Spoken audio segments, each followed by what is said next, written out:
अस्सलाम वालेकुम everyone. So in this video we are going to do atrial septal defect. ठीक है, अब एट्रियल सेप्टल डिफेक्ट क्या होता है कि हमारे पास बेसिकली जो एट्रियल सेप्टम होता है, ठीक है, सॉरी इंटरवेंट्रिकुलर नहीं, इंटर एट्रियल सेप्टम जो होता है, लेफ्ट एट्रियम और राइट एट्रियम के बीच में जो सेप्टम होता है ना, उसमें अगर आपके पास कोई डिफेक्ट हो, ठीक है, मतलब कोई सुराख हो, ठीक है, और उसके ज़रिए जो है वो ब्लड एक साइड से दूसरी साइड की तरफ आ रहा है, तो उसको हम लोग एट्रियल सेप्टल डिफेक्ट कहते हैं। ठीक है, अब एट्रियल सेप्टल डिफेक्ट को हम लोगों ने जो पेटेंट फोरामेन ओवेल है या फोरामेन ओवेल जो है उससे हमें डिफ्रेंशिएट करना ज़रूरी है। ठीक है, क्योंकि जो पेटेंट फोरामेन ओवेल होता है ना, वो हमारे पास छोटा सा सुराख होता है। ठीक है, जबकि जो एट्रियल सेप्टल डिफेक्ट होता है ना, कि पूरे के पूरे सेप्टम का एक पार्ट जो होता है वो ख़त्म हो चुका होता है, बहुत बड़ा सुराख होता है इसमें। ठीक है, अब हमारे पास डिफरेंट टाइप्स हो सकते हैं ना एट्रियल सेप्टल डिफेक्ट के।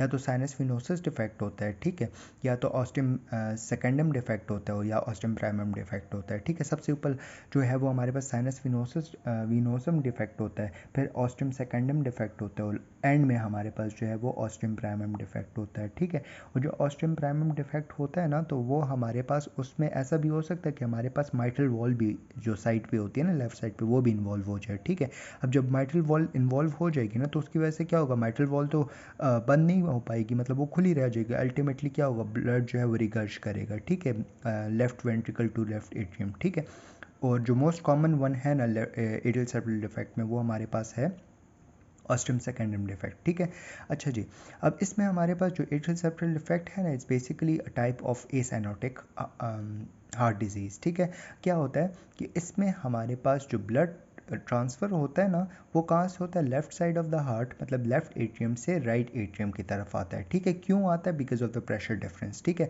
मतलब लेफ़्ट साइड पे ऑब्वियसली प्रेशर ज़्यादा होता है और राइट साइड पे प्रेशर कम होता है, तो अल्टीमेटली लेफ़्ट टू राइट इसका शंट होता है। ठीक है, अब इसमें ना हमारे पास एक तो ये बात हो गई। ठीक है, दूसरी बात ये ना, इसमें हमारे पास जो है वो सिस्टोलिक मर्मर होता है। ठीक है, इजेक्शन सिस्टोलिक मर्मर, मतलब अगर एट्रियम कंट्रैक्ट करेगा ना, जब कंट्रैक्ट करेगा तो एक एट्रियम से दूसरे एट्रियम की तरफ जाएगा, और कंट्रैक्शन के दौरान जब ब्लड इजेक्ट हो रहा होगा ना, तब हमारे पास एक एबनॉर्मल मर्मर हमें सुनाई देगा, हार्ट साउंड सुनाई देगा। ठीक है, और वो हमें कहाँ सुनाई देगा, मिड स्टर्नल जो बॉर्डर है उस पर सुनाई देगा। ठीक है, अब जो एट्रियल सेप्टल डिफेक्ट है, इसमें डायग्नोसिस जब हम लोग करते हैं ना, तो हमारे पास चेस्ट एक्सरे होता है, जिसमें हमारे पास हार्ट का साइज जो होता है वो इंक्रीज़ हो चुका होता है, मतलब कार्डिक हाइपरट्रॉफी होती है। ठीक है, और जो पल्मोनरी मार्किंग्स होती है ना, वो भी हमारे पास इंक्रीज़ हो चुकी होती है। पल्मोनरी एडेमा होता है, पल्मोनरी हाइपरटेंशन होती है। मार्किंग्स कैसे हमें नज़र आती है, जो proximal portion of the pulmonary trunk होता है ना, वो हमारे पास डायलेटेड होता है,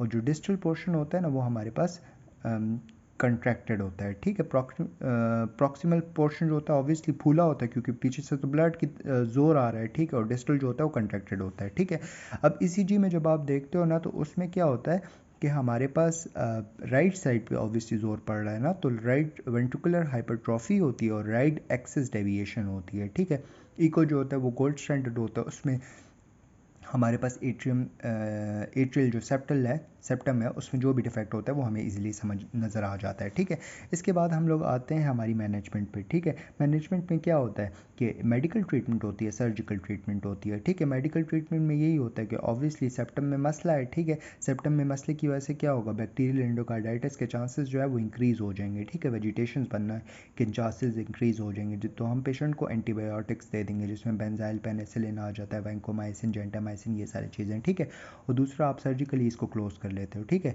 that's it, we done with the atrial septal defect. Next video में हम आगे कंटिन्यू करेंगे। थैंक यू, जज़ाकल्लाह खैर।